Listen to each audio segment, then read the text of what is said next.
Perkenalkan, nama saya Armen Langi. Barangkali sudah banyak yang tahu ya. Tapi mungkin tidak banyak yang tahu bahwa saya ini anak pendeta. Keluarga saya sebenarnya sederhana ya, tapi kalau dibanding teman-teman saya yang saya lihat, ada satu hal yang keluarga pendeta itu kaya berlimpah, melebihi orang lain. Apa itu? Alkitab, benar. Di rumah saya banyak banget Alkitab. Belasan barangkali atau 20 bertebaran ya. Ada yang besar, ada yang kecil, ada yang cuma perjanjian baru doang, jadi bisa masuk kantong, saku. Ada yang berbahasa Inggris, bahasa Belanda. Nah, bapak saya punya yang bahasa Yunani. Bahasa Sunda juga ada, punya ibu saya, orang Garut. Jadi, mungkin kesimpulan saya memang keluarga kami hidup dari Alkitab. Ya, bapak saya hidup dari situ. Tiap minggu kan dia harus khotbah. Jadi buku Alkitab itu dia harus dipelajari tiap hari. Nah, pikiran anak kecil saya, mata pencaharian keluarga pendeta apalagi kalau bukan Alkitab. Nah, sebenarnya saya heran juga ya. Banyak Alkitab di rumah berbagai bentuk, tapi setelah saya baca, isinya ternyata sama ya. Mulai dari kitab Kejadian berakhir dengan kitab Wahyu. Nah, biasanya kan kalau ada buku banyak begitu berjilid-jilid. Kayak ensiklopedi lah gitu. Mana ada orang beli buku yang sama ya sampai 20 buah untuk dibaca. Cuman jadi saya ngerti, nah ini namanya orang kaya. Iya kan? Kalau orang kaya itu bosan mobil ini paginya, siangnya ganti mobilnya. Nanti sore bosan naik yang satunya lagi. Nah, saya juga bisa begitu sekarang. Baca Alkitab ini bosan, pindah ke Alkitab satunya lagi. Mungkin kalau mau, yang ini khusus ayat ganjil saya baca. Yang situ khusus ayat genap kali gitu ya. Pokoknya itu pengalaman jadi orang kaya, berlimpah. Kaya Alkitab. Lah, kalau bapak saya tiap hari baca Alkitab itu, saya waktu kecil ya penasaran juga, jadi pengen baca juga ya. Senang bisa baca sendiri. Jadi tahu banyak tokoh-tokoh Alkitab ya, seperti Ayub, Daud, Musa, Abraham, tentu saja Tuhan Yesus, murid-muridnya. Sebenarnya, jujur juga saya sebenarnya udah tahu mereka sih sebetulnya sebelum saya baca Alkitab. Karena waktu mau tidur ya, ibu saya tuh suka cerita. Cerita tentang keluarga dia yang ada di Garut, ya, keluarga kami yang ada di Manado. Nah, terus dicampur dengan cerita tentang Musa, Ayub, Daud, Tuhan Yesus ya. Cuman karena dicampur ya, saya pikir mereka tuh masih saudara. Kita masih saudaraan sama Musa sama Ayub ya gitu. Mungkin Paulus orang Manado, Yudas orang Garut gitu mama ya. Nah, begitu masuk sekolah minggu, di sekolah minggu diceritakan lagi tentang mereka. Pakai gambarnya lagi. Jadi mereka ternyata bukan saudara. Barangkali kenalan ya, atau orang beken. Semua pada kenal. Kita aja yang belum kenalan sama mereka, makanya diceritakan. Tapi ya terlepas dari saudara atau bukan, asik juga kenal mereka. Cuma ya itu ya, kalau guru sekolah minggu cerita kan nggak ngurut ya, nggak mulai dari Adam, baru Nuh, baru Abraham, dan seterusnya. Karena nggak ngurut, saya masih rada kepikiran ya, Ayub, Musa, sama Paulus itu kayak satu masa, jangan-jangan mereka temenan gitu. Musa ya berjuang seumur hidup membawa umat Israel keluar dari Mesir, lewat laut, padang gurun, Gunung Sinai. Wah, akhirnya berhasil sampai di Kanaan, lega. Minggu depannya si guru cerita tentang Nabi Nuh. Ada banjir besar, semua pada mati, kecuali Nuh dan keluarganya. Lah, terus Musa sama bangsa Israel gimana? Kasihan, udah capek-capek keluar dari Mesir, udah nyampe, besoknya banjir.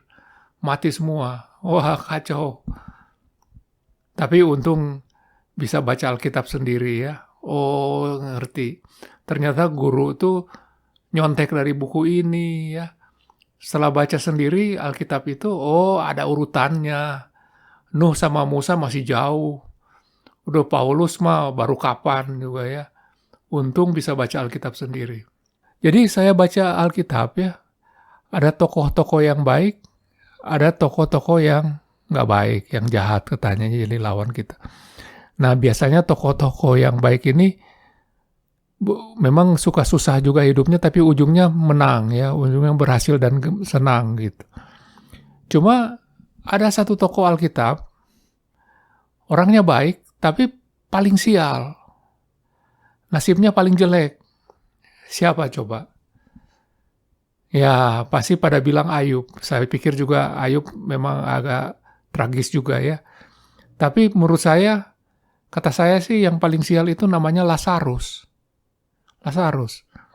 Kalau Ayub masih mending ya, ada happy endingnya ujungnya. Lazarus mah nggak ada. Kalau dibaca ceritanya ya. Tahu nggak kenapa ya? Kalau yang nasib malang itu dikasih nama Lazarus. Coba kita misalnya buka Lukas 16. Jadi ayat 19 pilih gini. Ada orang kaya yang selalu berpakaian jubah ungu dan kain halus. Dan setiap hari ia bersukaria dalam kemewahan. Terus ayat 20 bunyi gini. Ada seorang pengemis bernama Lazarus. Badannya penuh dengan borok, berbaring dekat pintu rumah dengan orang kaya itu. Dan seterusnya ya. Nah saya pikir-pikir, kenapa orang kaya itu nggak dikasih nama, orang miskin yang susah ini dikasih nama Lazarus. Memang sial nih Lazarus. Ayat 25 bunyinya gini. Ceritanya kan si orang kaya itu berseru pada Abraham karena Lazarus digendong oleh Abraham. Kasihanilah aku, suruhlah Lazarus untuk beri aku minum, aku sangat kesakitan, kira-kira begitu. Tapi ayat 25 bilang gini. Tapi Abraham berkata, "Nak," ke orang kaya nih ya, "ingatlah bahwa engkau telah menerima segala yang baik sewaktu hidupmu, sedang Lazarus segala yang buruk." Terlepas dari ceritanya, saya nangkep Lazarus segala yang buruk ya, jadi semua yang buruk Lazarus ngalamin.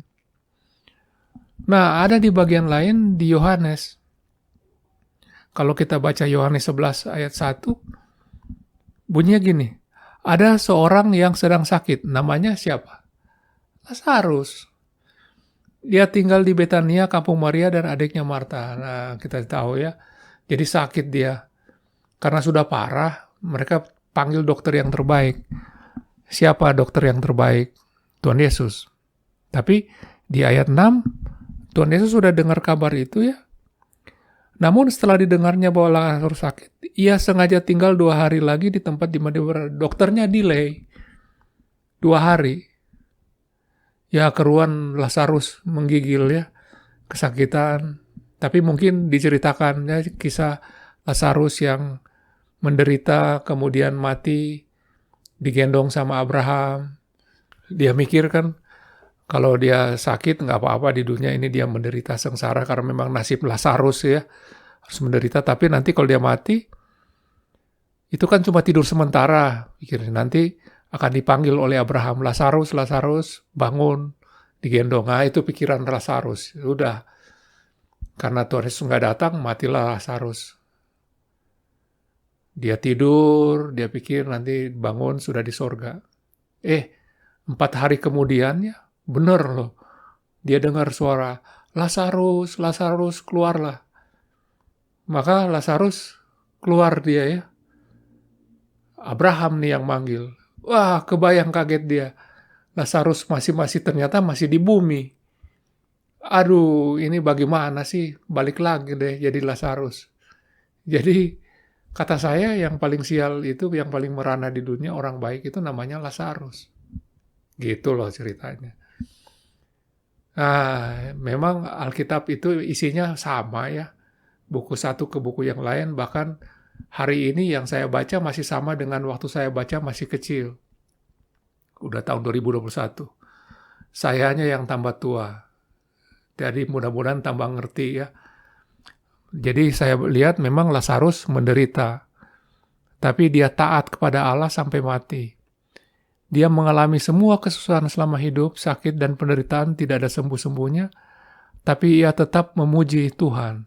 Jadi, saya pikir-pikir, dibanding semua tokoh, sebetulnya Lazarus termasuk tokoh yang paling hebat. Sama dengan Tuhan Yesus yang taat memikul salib, serta itu ya dia tabah menjalankan kehendak Tuhan, walaupun ujungnya harus mati. Jadi sekarang ya, kalau dengar cerita Lazarus, kita jadi dikuatkan dengan iman Lazarus itu ya. Nah, memang saya bilang itu kita cari makan di Alkitab. Memang sampai hari ini kita cari makan di Alkitab. Makanan apa? Makanan jiwa tentu saja ya. Itu mata pencaharian kita dalam arti kalau kita nggak baca Alkitab, matilah kita. Kita semua orang percaya, kita cari makan di Alkitab ya, bukan untuk kita jual, nggak boleh, tapi untuk kita makan sendiri, karena manusia hidup oleh firman Tuhan. Yes, terima kasih.